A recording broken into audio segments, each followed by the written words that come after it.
Okay, we are connected. Get the mic in the right spot here. I have it facing. Yep, we're good there.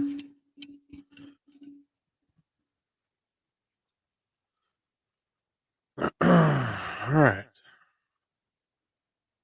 And it's about 6:01.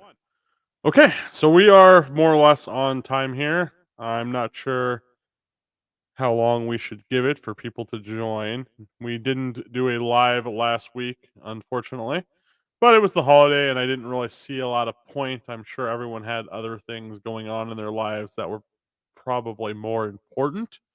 Um, you know, I know I did. I ended up having a lot of family in town last week, so we had Thanksgiving, and then we had a wedding rehearsal on Friday, and then we had a wedding on Saturday. So my week, that holiday week, was kind of just fucked up from the very beginning. So it was just easier to not do a live last week. So I don't know if that's going to throw people off or not. That and I didn't get the link up till pretty late last night. But for those of you guys who have managed to make it to this Friday's live stream, hello, nice to see you all, and hope you all had a great holiday. Starting off, we managed to get some stamps in. So I know people are always interested about wait times and what's going on. So, almost all of my stamps are going to be individually filed. I'm not into the trust thing. I don't have kids. I don't have a wife to, share my stuff with. So, I don't really need a trust, really. I have some cans in a trust, but for the most part my stuff is just all done individually. Um Clint and Chris, hello. So, if I die, some people kind of get confused on that. Like they think like they can't move their stuff over. It doesn't matter if your stuff's on an individual when you die, you can move it on a Form 5. But anyway, we have some stamps. They were SBR stamps, and let's see, they were filed 10/14. I did three. I got the first one back, even though they were all in one envelope and everything. I got the first one back literally in like a week, 9 days, something like that.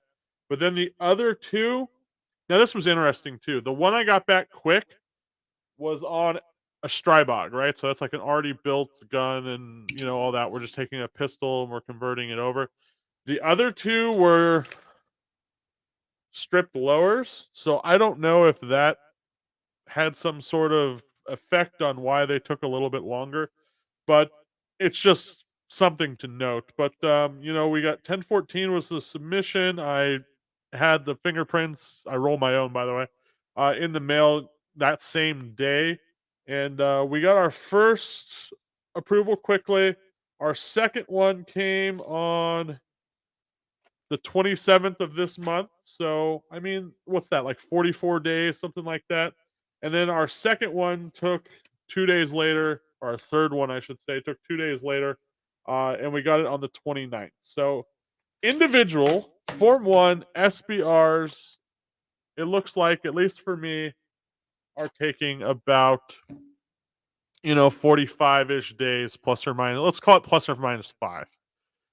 So if you guys are getting in the 50-day range and you're not doing like a pending research thing or anything, then yeah, you might start to question what's going on. Another thing happened yesterday. I got a email from my local gun store, and they said, "Hey, we have a Form 4 here for you that is approved." He didn't mention which can and what the date was or anything, so I literally have no idea. I figured, you know what, when I go over there tomorrow, it'll just be a mystery surprise, but it's gotta be a can from probably maybe April. So maybe they've cracked into April finally. We got February cans literally freaking like 5 months ago. And then after February, everything just kinda halted, and the March guys have pretty much been getting screwed. So, yeah, but, that's kind of an update on that. Uh, Eric, you wanna talk about diff walls? Yes, sir. We can absolutely talk about diff walls. Let me open my drink here.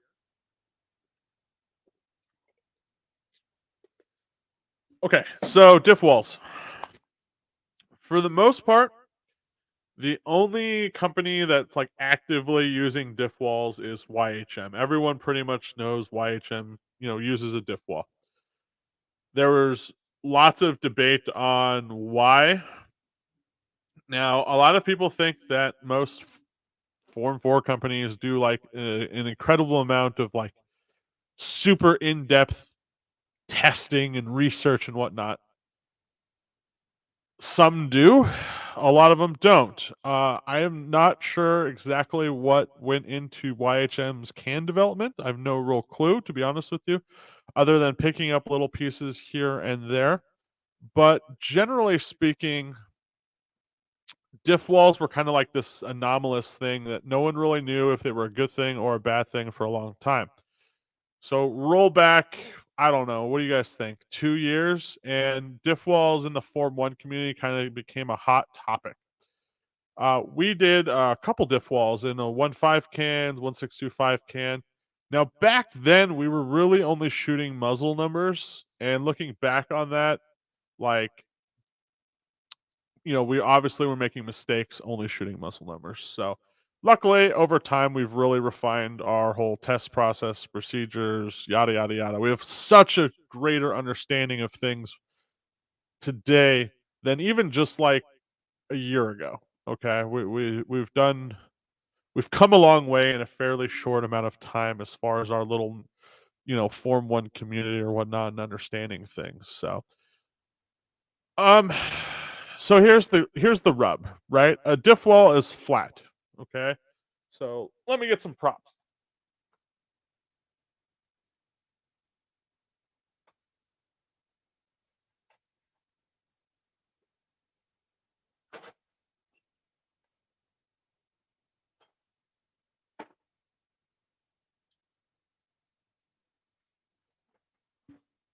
All right. Let's say this piece of metal here was your diff wall. All right. So your diff wall is in the can, right? It's nice and flat. There's no cone. And then you've got your muzzle device, which, the vast majority of people are pretty much using QD mounts at this point in the world. So you obviously need room, right, between the tip of your muzzle device and the tip of your first baffle. So the first thing a diff wall does is now it makes it where you can kind of run this wall right closer to the muzzle device, not eating up a bunch of blast chamber. But the flip side to that is now you have to have a cone on the other side, right? At some point, you have to transition to a cone, and you're going to need room between that. So it doesn't really work. It almost like it divides your blast chamber. So I like to think of diff wall suppressors where the blast chamber, let's say this was our first cone, like our first actual cone, and this is our diff wall, this is our muzzle device. I like to think of the blast chamber as this whole thing. This cone, your diff wall, and this, and that your diff wall is just basically splitting everything because your diff wall is also perforated, right? So in essence, you've got like this really big chamber. And what did you get for doing all of this, right? Well, some people would argue flash suppression. Um, they use diff walls in like blast furnaces. I mean, we could pull one up. Let's see here. Blast furnace. Diff. See if we can find some images.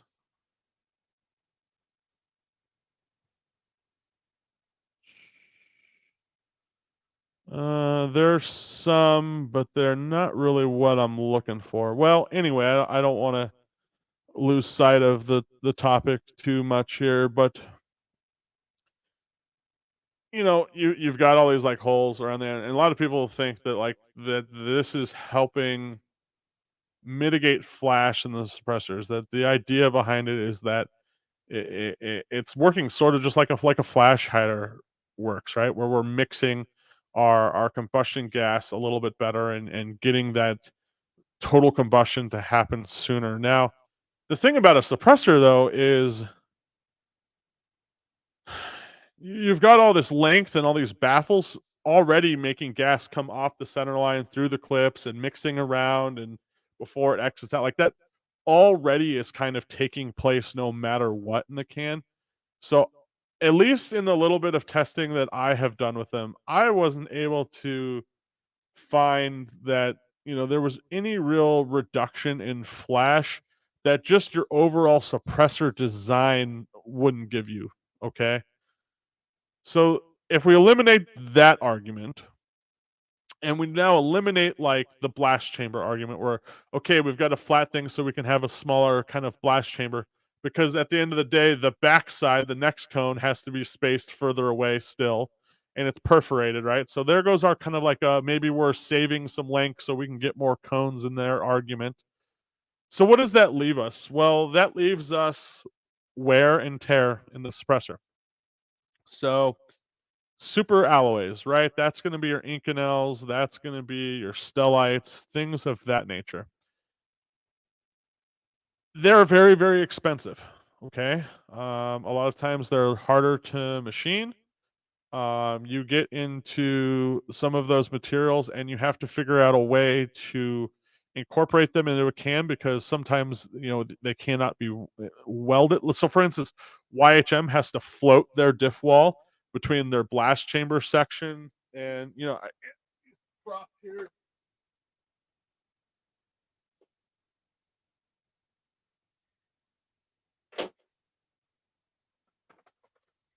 So like on this can, right, it has a removable blast chamber section, which I just dropped on the fucking floor. So what YHM is able to do, instead of trying to weld in this Inconel, this 718 Inconel diff wall with a bunch of 17.4, tubing and baffles, is they sandwich it between.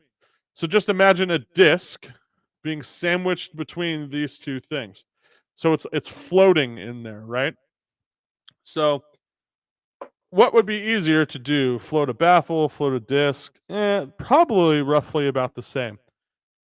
So we can take that argument away too. So that leaves us basically just with the material properties of whatever this is. And when you're going to put a hard use can together and you want to use those super alloys, well, you don't really need to use that super alloy throughout the entire can. Plus, it's extremely expensive. Like a bar of, if we Google right now, a 12-inch bar of 17.4 stainless steel, it'll probably be.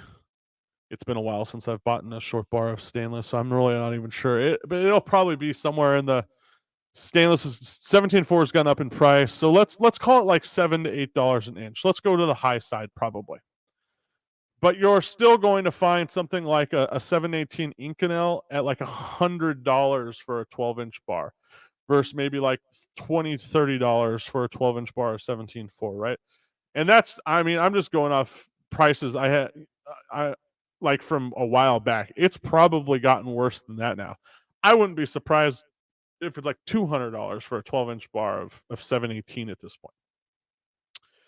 So it's expensive and you're in a market, especially in the Form 4 market where everyone has to compete with each other on keeping price down as much as possible while getting the most performance as possible. And then the market had absolutely loved it, it started to love that, you need like no barrel restrictions and all that kind of stuff, right? So generally speaking, the first 1 to 3 cones are what are going to take like all of the abuse in a can for the most part when it comes to like abrasion and erosion. So if you can insert, especially that first baffle, something that can handle all of that and then switch back to 17.4, well, you can really uprate the longevity and wear factor of that can. But how do you do it cheaply? Well, you could, of course, machine a cone. Well, machining a cone, believe it or not, is going to be tougher to do than just a flat piece of metal with a couple holes in it. So from that perspective there, you can make this one diff wall quite economically. Insert it into your can, have a can that, even if like that baffle doesn't do well from like a sound perspective, it's just one baffle. So you might lose a little bit. Not really a huge problem if the rest of the can does really well. And therefore you instantly can take this suppressor and you can uprate its performance as far as wear and tear and what you can use it on instantly. So why is it that the first, like, what is it that like destroys a baffle? Heat plays a huge part, but what really destroys it is you've got all this little particulate matter from combustion, okay? And this shit is flying through the air fast, right, as it comes out of the end of your barrel, and it's gonna be in this nice tight stream. I mean, yes, some of it is expanding outward, but the bulk of that jet is this nice tight stream that's moving really fast. It's super heated, and it's going to impact, whatever is first in line, that first aperture, whether it be a cone or a wall or whatever. Now, when it's a cone, you only have a small area that's, kind of flat, right? And the cone, that tip area is going to have, since there's not a lot of material there, it's going to heat up more than anything else than if like it was really thick there. And that flat area is going to basically get impacted, and it's going to deform the surface layer. And once that surface layer material deforms and cracks, that's when it starts eating away.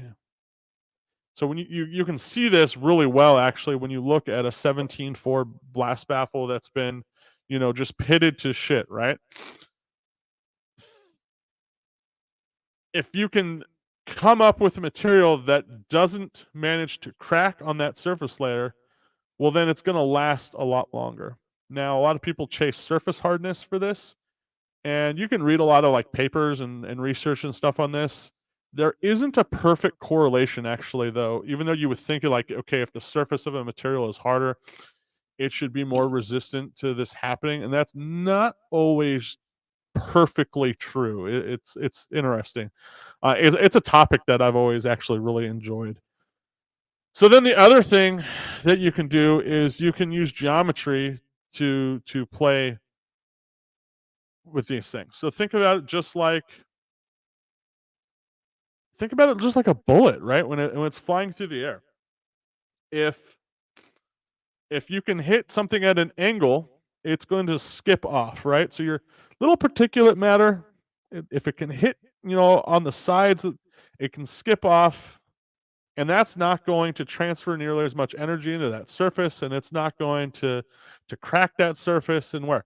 So that's why when you look at the like a cone type baffle, everything else on that baffle is perfectly fine. It's just that flat part on the tip that starts to wear. And then as it wears down, it makes the tip fatter and fatter, and it starts to do things. So if you go to just a giant flat surface, well, now you suddenly have all this surface area to kind of spread that out on. You can also go thicker than having just that little concentrated tip. And that brings us to an evolution of, like you see with Otter Creek, going to the reverse baffle. So what is the reverse baffle doing? Same kind of deal. So now think about it, it's reverse. So now a lot of that particulate matter, it's going to go and it's going to hit, but it can skip and keep going like this, right?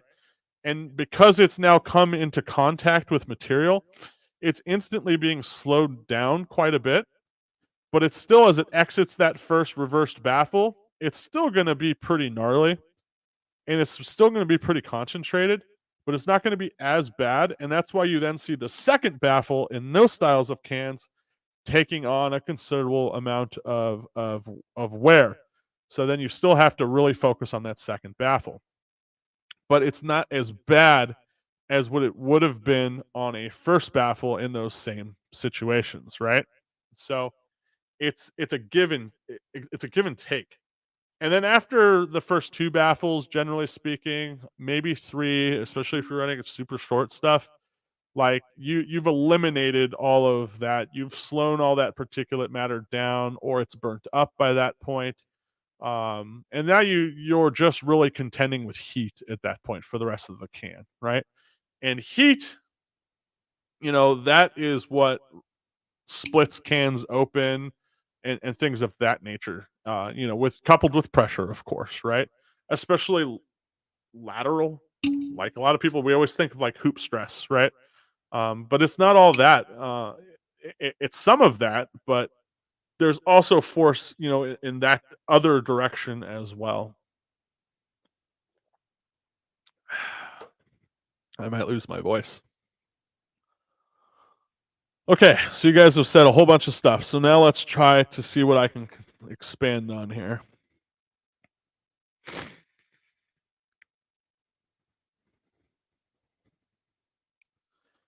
So, like I said, I have not seen any performance value from a sound perspective on a diff wall. I'm not saying it couldn't happen. I don't really see how it could happen. But show me some evidence and maybe I change my mind. But so far, I haven't seen it.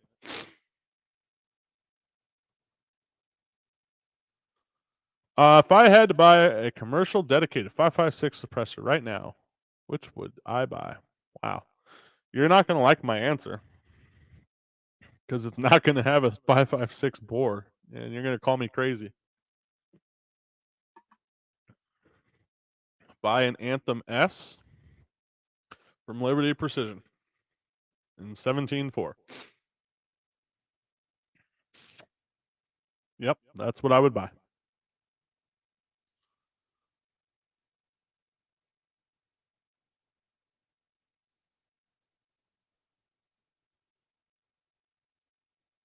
How does that fit in the tube, though? Are you talking about the sandwiching thing? So you have to design both pieces to. I'll draw it. Hold on. I don't know if this color is going to show up though. Let's see if it does. Does that show up? Kinda. I'd do it in the CAD, but it'd be even slower.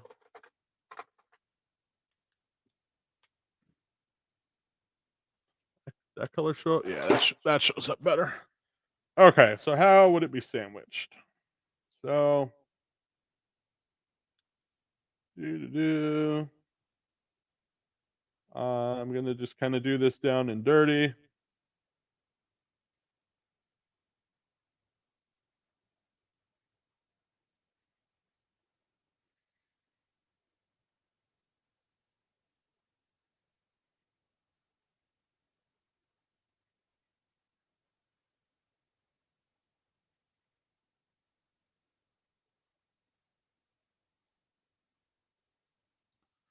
Okay, so that would be like our tube, right?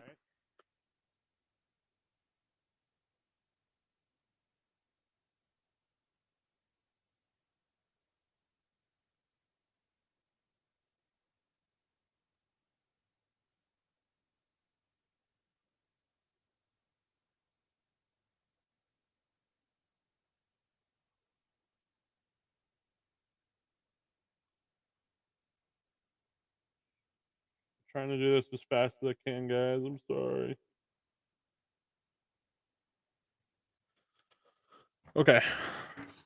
So let's call this our this way flash chamber side, and then this our tube side. So see how there's this joint right here? So imagine this pressing together. So then the diff wall, remember it's like a disc.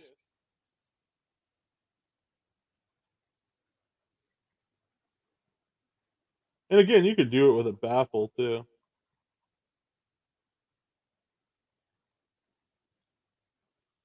Would sit right there in that little set of notches, and then you would have the other piece crush into it. Now, of course, you have to have threads and all of that stuff to do it all, or you have to weld it. Okay, so if you're doing a welded can, then you press it all together there, and then you weld it. Now, sometimes they come loose a little bit, and they'll like twist and stuff in the can sometimes, like you've seen it with YHM. That's happened, but like even though it's loose, it's not going anywhere. Like it's really actually not a big deal when it happens, but I mean that's basically what you're doing. You're just sandwiching it between two pieces of tubing material, basically, or skirt material, depending on how you want to look at it. I mean,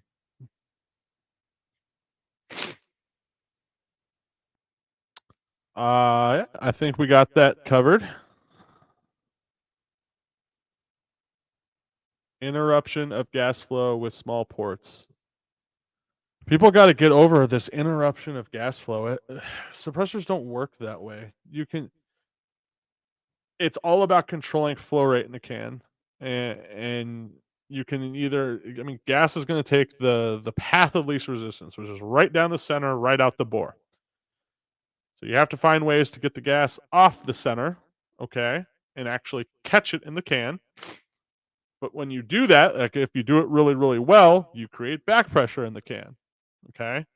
So when does that back pressure take place? So you have to either catch it really late in time, or you have to catch it at only such an interval that your bolt doesn't open sooner, and then you just kind of have a mediocre can, right? So this is the problem that you're facing the entire time, right? Like you want to delay bolt hole open or bolt opening, but at some point you also need to clamp down, stop, and catch that gas as well. But you can't do it in the very beginning, or you create too much back pressure and the bolts open sooner, and then you just have a loud can from the out ear perspective to the shooter's perspective, right? So you're it's not just about like I hate when people say, "Oh, we got to make turbulence and whatnot." Like, yes, we are generating turbulence, like it's turbulent flow in the can, but we're trying to harness it and do things with it.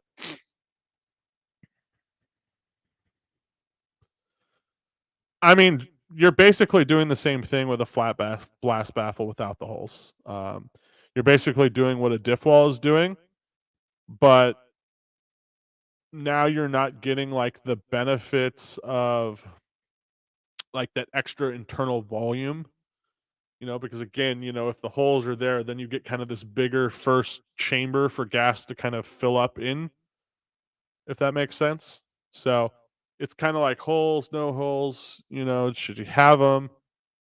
If you're going to put a wall super close to the muzzle device, which is generally what happens in a diff wall designed can, well, now you're really limiting your blast chamber size. So then, okay, let's put holes in it because now we can still get the performance of a larger blast chamber, but with this wall closer together, blah, blah, blah, blah, blah. So, I mean, I can see using diff walls, but I think the reverse blast baffle is the better way to address this if you're going to do it.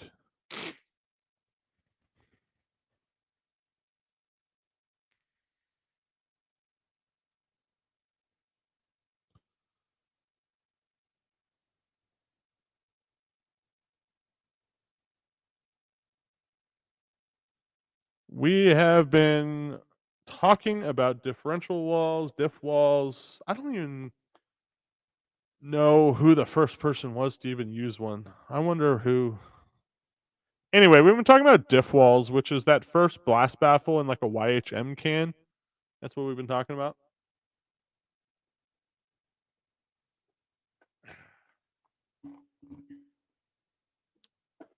Well, since I appear to be caught up on the topic and the questions, I am going to go back to what we kind of were talking about when we first started here. And that is just kind of catching up on things. So today we dropped the Enticer L video, which if you haven't seen the Enticer series of cans, they're by Diligent Defense. I feel like I beat a dead horse a lot of times. Like anymore on like Facebook or any like the groups and stuff, when people go, "What can should I get for this?" I'm like, An Enticer and an Anthem, like they're literally the two best cans money can buy right now. Like the Enticer, especially today. Like today we shot the L. We've previously shot the Enticer S, and we've ranked them both on our rankings charts. So we've got them against Hyperion, we've got it against Nomad L, we've got it against like 14 different Form 1 cans we've done as of late and ranked since we started the ranking system. Here's the S, by the way. And part of today's goal was to see, where the L lands, how it compared to Hyperion and Nomad L, and then of course, I wanted what's arguably, three. There's about 3 to 5 cans out there right now that I would consider like the best Form 4 cans. So I'm trying to get those on our ranking system because then when we have our other designed cans that we test, we have them to compare against, right? So that's kind of been the goal. That, and I really wanted to show off today, which I think the data really did well showing it, just how crazy the Enticer series is because it just performs really well on everything. Like everything you put it on, it performs well. So that was kind of one of the goals today. Composites for distal half sub only. Bro, Clint, I have no idea what the hell you're talking about, homie. What's the shortest 1.5 OD tube you'd go to for 300 supers? Like 300 black supers?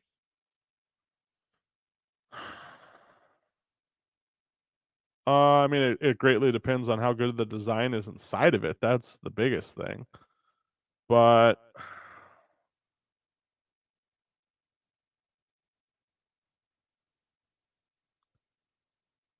I don't know. Like, I don't know if you watched like the Brevis 556 can we shot. Like that can performs pretty well.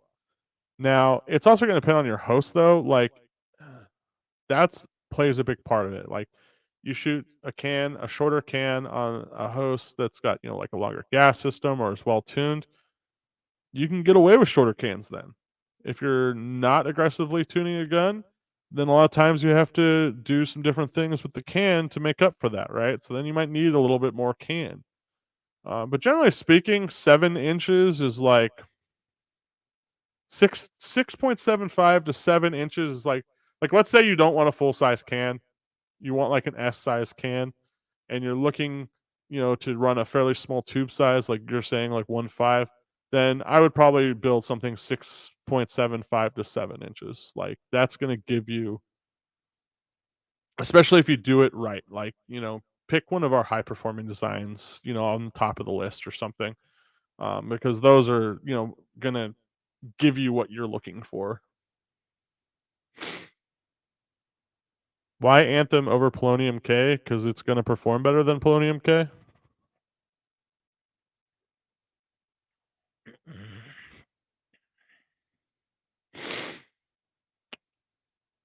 I mean, that's literally why. Why would I buy it? Because it's going to perform better. I know it's crazy to say this 30 cal can is going to perform better than one of people's ideas that five, like the bore size has to be dedicated to a can for it to perform best. Like a lot of people have a lot of trouble wrapping their head around like that whole like a really good 5.56 bore can versus like if they ever take the Anthem and make it a 5.56 bore can, it might be even better than it already is. But I'm telling you now, the Anthem performs really well on 5.56.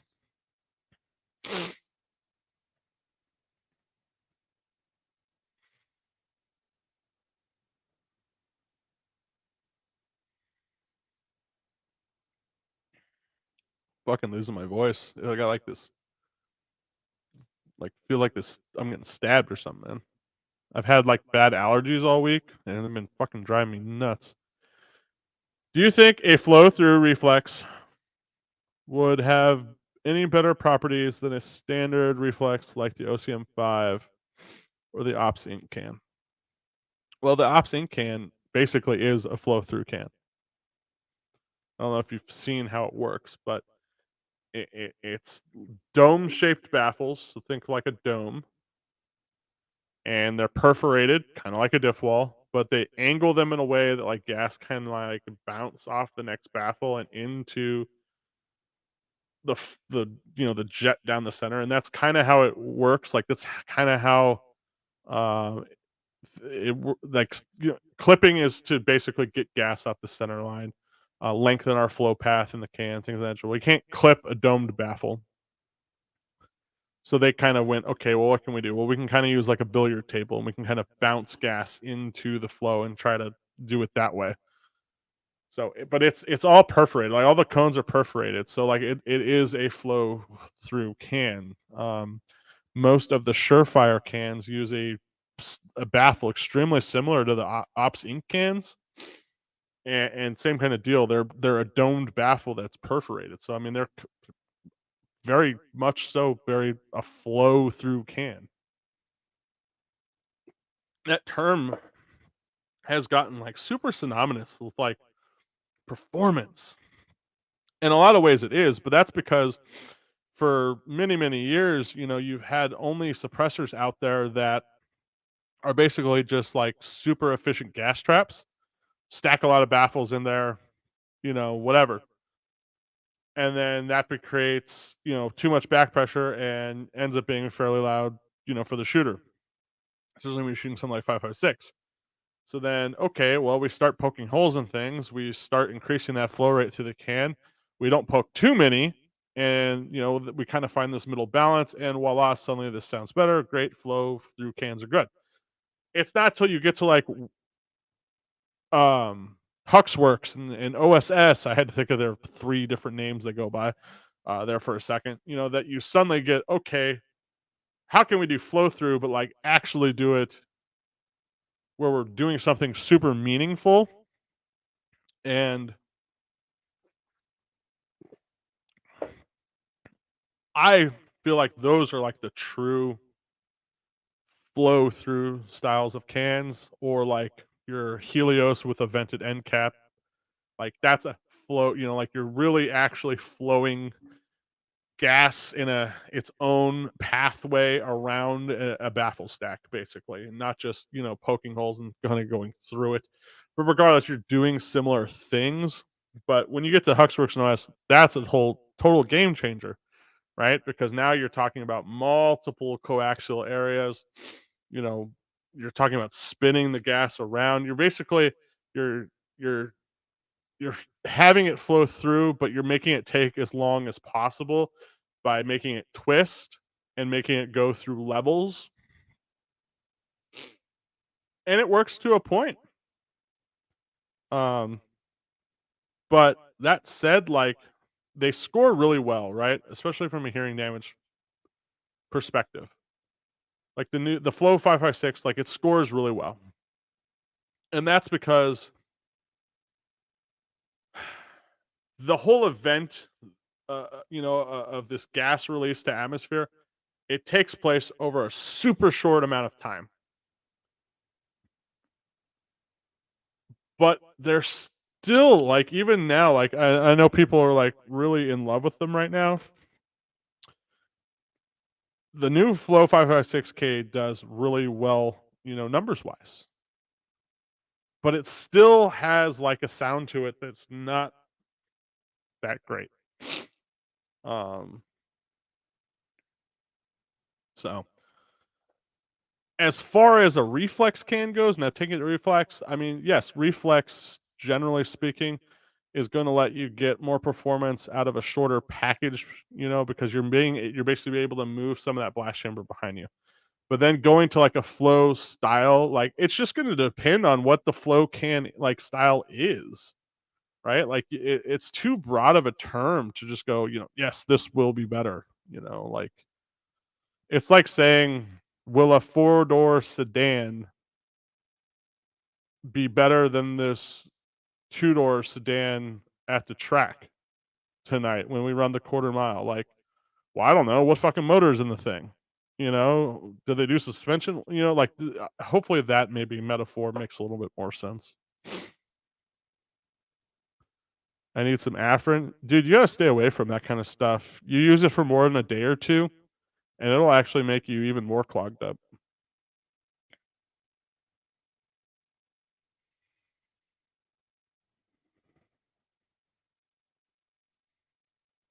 Okay, but Pew hasn't tested the Anthem on 556, have they?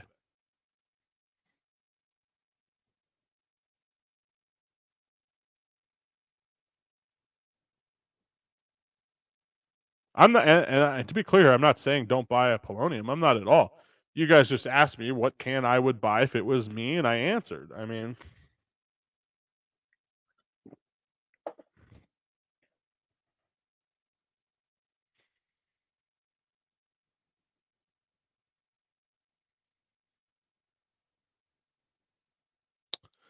oh, okay. So you meant like using composite materials in the distal part. So, I mean, here's an example of something sort of similar, not a composite material, but like kind of what I'm talking about. So, like for instance, when Surefire was making their Inconel cans, right? Their cans, this is all Inconel and it's indestructible or whatever. Well, even those cans, they make the end cap 300 series stainless. Now, if you guys know anything about 300 series stainless, like it's very poor at being strong over 800 degrees. It has properties similar to like titanium, okay? But because it's at the end cap, because it's far enough down the wet, in the can, there's no, it doesn't have to deal with any real, abrasion, erosion anymore that far down in the can. And almost all of the heat has already been transferred to, the middle and proximal portions of the can, the bulk of it. Still fucking hot at the end, don't get me wrong, but it's not as hot, and therefore they can get away with using a cheaper material. Now, why would they do that? Like, why at that point would they just build the whole thing out of Inconel? Well, you gotta think about this in terms of volume. Like, why would a car manufacturer not put a spare tire in a car? It's costing probably $200. But when you make 50,000 cars, saving $200 a car, it adds up. So when you're Surefire with government contracts, you're making a shit ton of this particular can, and you can save, let's say, $50 on this end cap that you didn't have to make out of Inconel. It adds up, right? So it's purely like a just a cost type thing. So it's just a good example of why or when you can go to like a different material and not have to worry about it. Like,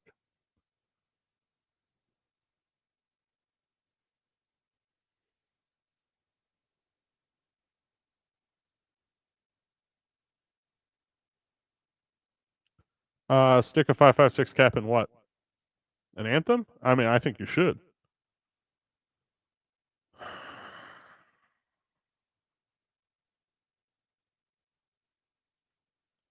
A 556 on the Anthem. I don't know what is earnest I meant.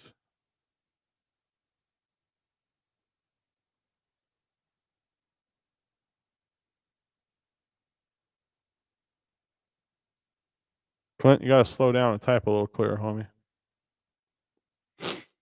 I think what you're trying to say is we can start opening up doors. I mean, I think you would start the opposite. Well, I guess you could start. I mean, I guess it depends. If you're going to do full can development, you could start with the whole can with a 556 bore. And then, yeah, one baffle at a time, you could open it up to a 30 cal bore, but it kind of defeats the purpose a little bit. You know, you'd be better off opening up the clip or putting a port in a baffle or something of that nature.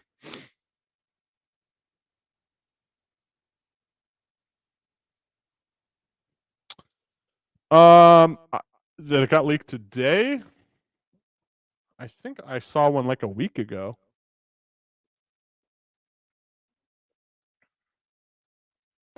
Oh yeah, no, I think I did see that actually, but I think I saw that like a week ago.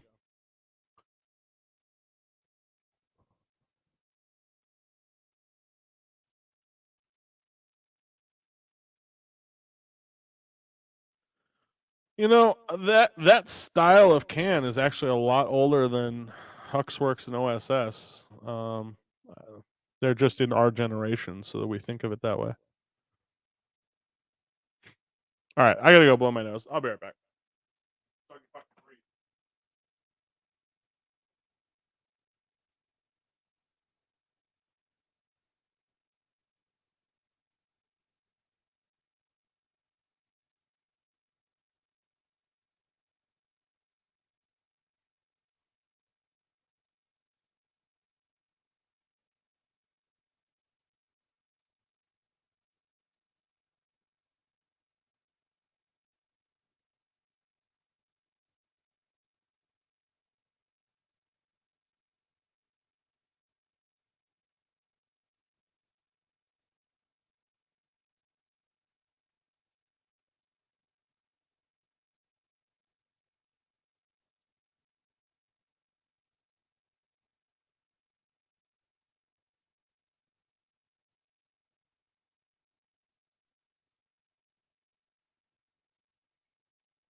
All right, we even brought some shit tickets along, just in case we have to do that again. All right, so where were we? Clint loves the sedan metaphor. I like that metaphor too. I thought it worked out good.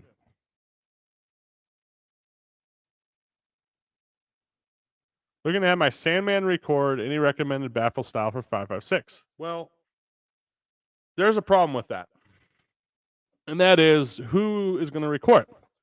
Because there's literally basically one person who does recores for Form 4 cans.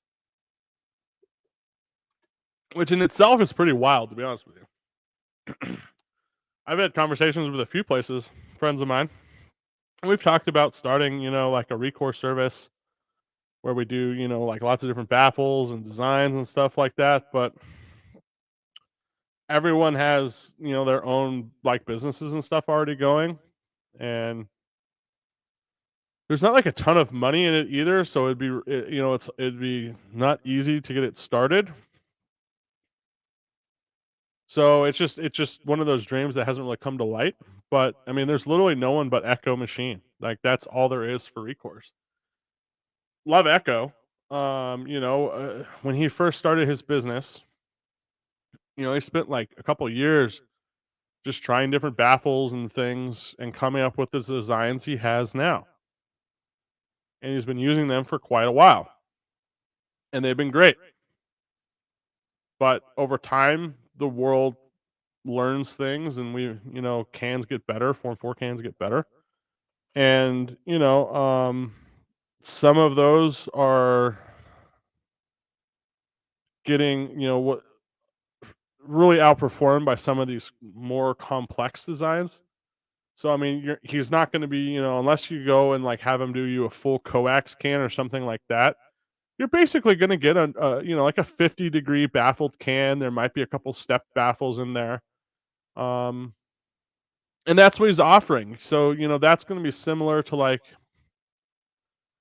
I would say it's an improvement over like what Banish uses or YHM uses to put it into perspective.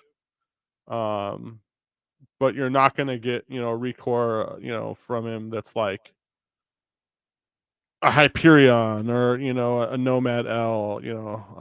He does do some like coax stuff, but it's generally going to be either a blast chamber like coax dump around the outside or a distal version from the backside. So it'll be sort of like the Mad, if you guys are familiar with the Mad, Form 1, big coax dump around the outer side of the baffles. He does those. I don't know if he'd be open to you like designing a baffle and then having him make it like on the manual machines. I'm sure anything's possible with for enough money. But generally speaking, the way Echo's recourse service works, you tell him what you're planning on shooting the can on, plus, whatever it's already stamped for, and what you want it optimized for. And then he uses his current, baffle that he uses and picks how many he should use and what clip and bore he thinks he should use, and that's what he does. So you're going to get something definitely better than your Sandman, no doubt about that in my mind.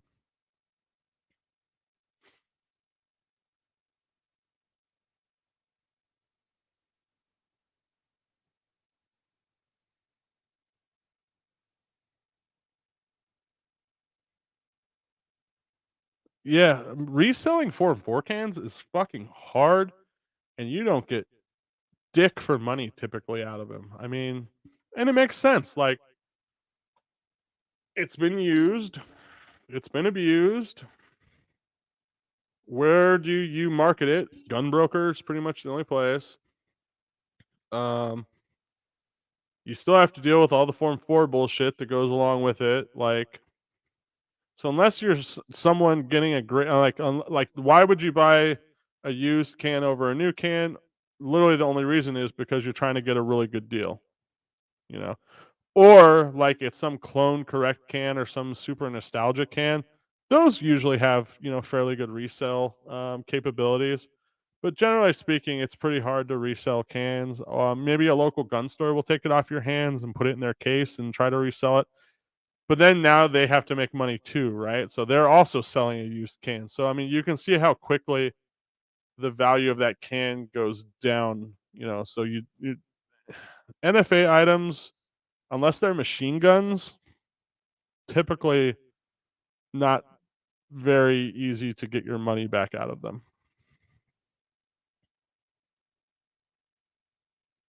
What about DMLS for manufacturing cones? Well, I mean, DMLS is slow. So, I mean, the whole point would be to manufacture the entire can, not the cone. Um, but we have talked about it a little bit for like, maybe like part of a can, like okay, we want to use Stellite or Inconel blast baffle or 2 or 3 baffles. So, okay, maybe we print, the first 2, 3 baffles or some sort of setup, with a blast chamber on it, DMLS, and then from there we attach, a normal 17-4 can and then weld it or thread it and whatever kind of way you want to attach it together, like do that or something along that nature. I mean, everyone thinks like 3D printing is going to be like here tomorrow, and it's here. Don't get me wrong, but like it's going to take time for it to become more affordable and faster. Like that's a big thing. Faster, more volume.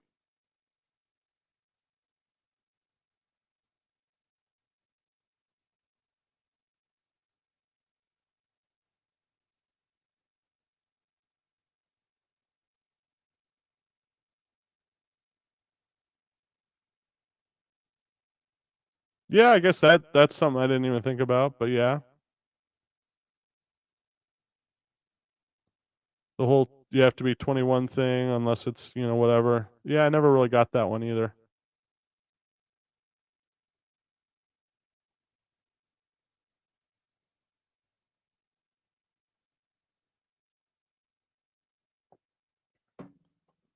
Well, guys, oh, we got one more here. Have you seen the Muted Machine Works coax baffle back when they were selling it? Yes, with the big veins on the outside and everything. Um, that was cool. Other than they fucking totally balked the actual baffle part. Like they put such a shitty cone face on there that it took away all of like the cool part of the coax part. Totally defeated the point. We might still do something with those at some point, but they would have improvements to them for sure. And they were thick as fuck and they were heavy too.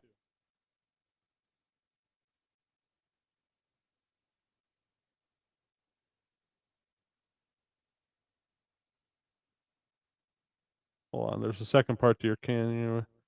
You seen a company that currently puts out DMLS cones. What do you think of their designs? Pretty sure I know who you're talking about. Um, Did he come out with some new designs though? I mean, if it's the same ones he had before, they were just common Form 1 designs that were, like had extra material on them to try to make sure no one was getting in trouble. But once like you board them and everything, it would be like I want to say there were chums and like another weird looking one. I don't know. I'm gonna go with no comment right now.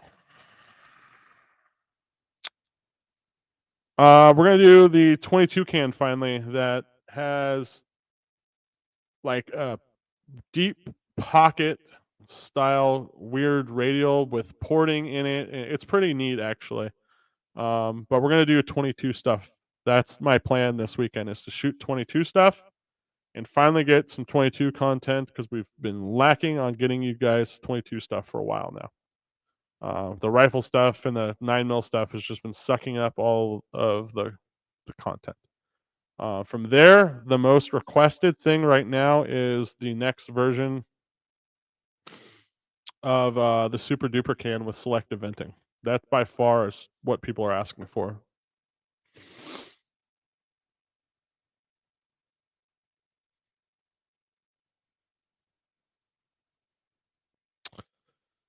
Probably gonna be Modulus, I think. Pretty sure. You're very welcome. The Black Friday deal was a pretty, a lot of people took advantage of it, and I'm happy about that. Hopefully, those people, go out and spread the word and, let people know, that we're doing something pretty cool and then it's worth taking the risk, you know? It's always hard to get people to sign up for things because they don't know exactly what they're getting initially, And me saying, "Yeah, I think this is worth your $10." Of course I do, But when it comes from you guys, it means a little bit more. That is the plan, subs and supers.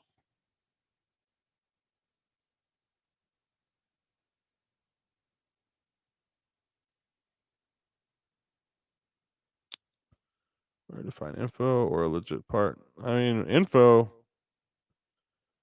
The Form 1 groups, obviously, if you're looking for like vendors and things of that nature. Me, if you're looking for like design, how cans work, things of that nature. Um, and that's the hard part. Like people aren't really being very open with like what they're getting approved for. So it's tough to know what you can use right now and what you can't use. And that's probably the biggest like wall barrier to get over currently, I think. Is like, what are you allowed to use? What aren't you allowed to use? Okay, here's my plan. Submit your plan, ATF. Do they say yes? Do they say no?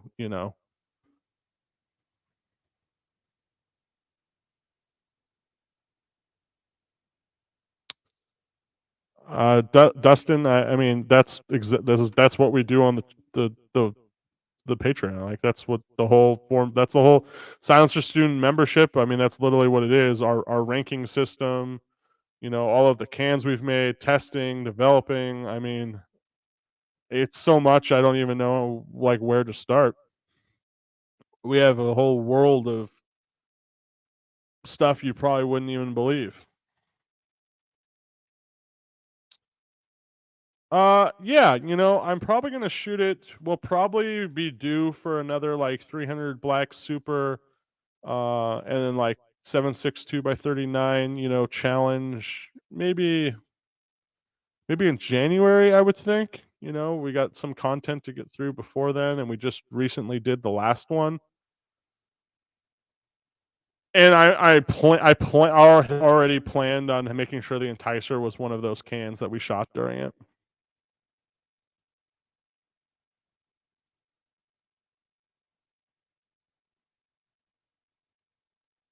I know, Clint. I know. When every time I think about 22, brother, I think about you, and I know you want some. Dustin, no, it's fine, brother. I just, it's like really hard to explain, like just how much shit we've done on like the Patreon, like how much stuff there is for you to like explore. Like there's just a ton. every topic you could think of, like, we've covered at least a little bit in some way, like, sometimes it's a little overwhelming to even, like, explain to people, like, all the stuff we've done over time, you know? And that's good because there's a lot of content, for you to explore.